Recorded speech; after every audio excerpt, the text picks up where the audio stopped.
Pape Makhtar Diop, en service à la direction du commerce extérieur, direction qui est sous tutelle du ministère du Commerce, en charge du commerce.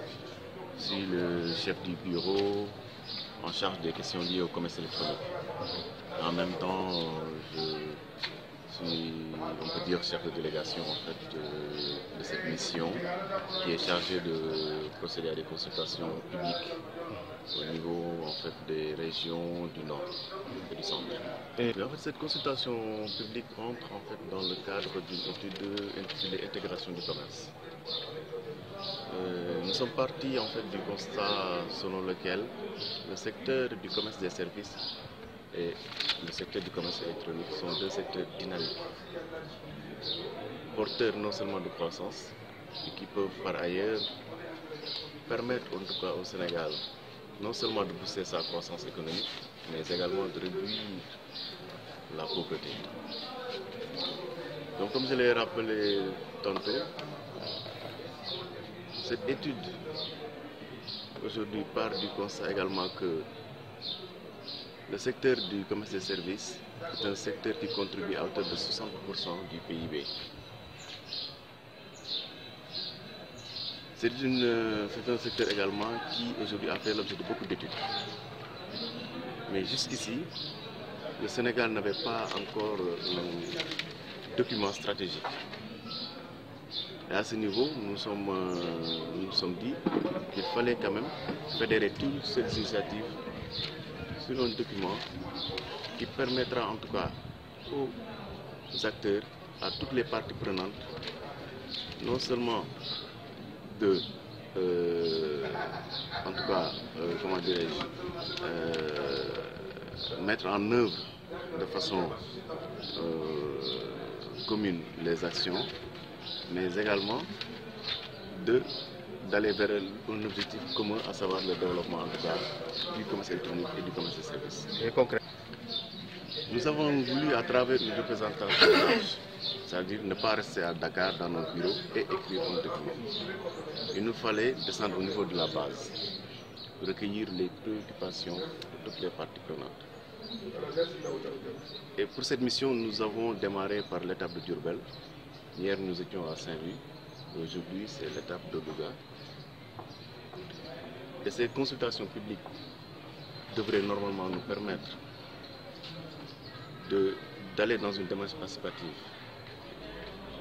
Et partant de là, de pouvoir avoir une meilleure appropriation de ces études par les populations. Et plus tard, de faciliter sa mise en œuvre. Des services ainsi que le commerce électronique sont de véritables réalités à Louga. Parce que pour la région, beaucoup de jeunes, permettant quand même de lutter contre le chômage et la pauvreté. C'est pourquoi la Chambre de commerce s'y est prise très tôt en mettant en place une plateforme de commerce électronique. Et même il y a des perspectives avec le COSEC. On va bientôt créer ce qu'on appelle la bourse de fret. Parce que les services, comme le consultant l'a dit tout à l'heure, contribuent de beaucoup dans la richesse nationale. Et par conséquent, il faudrait, comme le commerce naturel, le commerce des biens, le commerce ñaari aspect les biens et services. Bien mooy le bien matériel yi ñuy jaay service nag dafa nekk loo xam dafa am caractère immatériel prestation looy def dafa nekk ci loo xam ne wàllu xam-xam la rek wàllu savoir-faire donc loolu nag ñu bari ñu ngi ciy yëngatu xale yi dans le domaine de l'informatique, dans le domaine de la téléphonie, dans le domaine de l'éducation. Il y a beaucoup de secteurs qui sont les bâtiments, le secteur du bâtiment, il y a des prestations intellectuelles. Mais nous sommes mais nous ne. Donc, les créer qui emploient barina, mais des entreprises assez informelles. Donc, stratégie direction du commerce extérieur élaborée avec les acteurs d'une façon inclusive. Donc, nous permettre nous y aller des activités xam service dafa am solo ci économie réew économie région bi d'abord parce qu'on parle de décentralisation donc xam ni service yi mën nañoo permettre ñu développer sunu gox yi ñu nekk beneen aspect bi mooy quand on prend le plan Sénégal le plan Sénégal émergent aspect bi gën a concerne économie mooy changer structurellement l'économie donc loolu service yi mën nañoo permettre ñu gën a contribuer à la richesse nationale développer suñu réew xoolal fii rek Louga boo jëlee dans le domaine des transports, par exemple, des Jakarta. Hein, beaucoup de jeunes s'y activent. Donc, loolu transport, service là. Comme yu bari dafay polariser jeunes yi mais pour duñ ko xam daal nan lañ ci mën a nan la ñu mën a gën a exploiter opportunités yi ci nekk yëpp ñu mën ko exploiter ba mën a di gën a développer suñu gox. Voilà.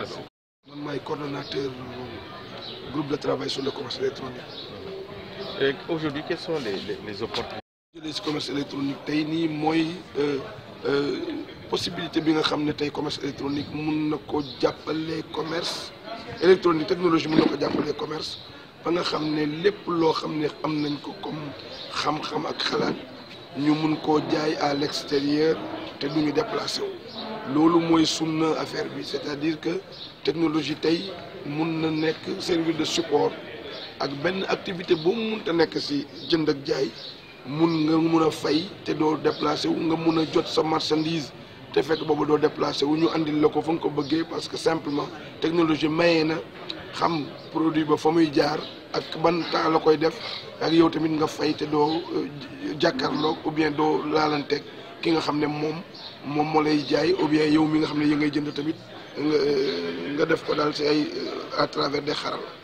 loolu tax waaw moo tax nguur gi daal dafa seetlu ne tey nii stratégie bi mooy li nga xam ne moom moo mun a jàngat vraiment càmbar domaine boobu ak lan la ñu mun a andi mais tamit nguur gi tamit am na ay prudence nee na comme ay affaire yu xaalis la jënd ak jaay tamit dafa war laaj sécurité parce que pour nit ñi considérer ne que loolu ñu ne leen jëriñ tamit il faut que ñu xam réellement li nga xam ne tamit mun na nekk comme gàllankoor loolu yëpp yaakaar naa ne tey stratégie bi bu ñu si eggee dinañu gën a leeralal ndax jar na ko trop ou bien jaru ko ou bien ndax tam bu ko jaree ak jar nan la koy jaree daal nan yan prudence lañu war a mun a adopté pour mun si dem si jàmm ak salaam.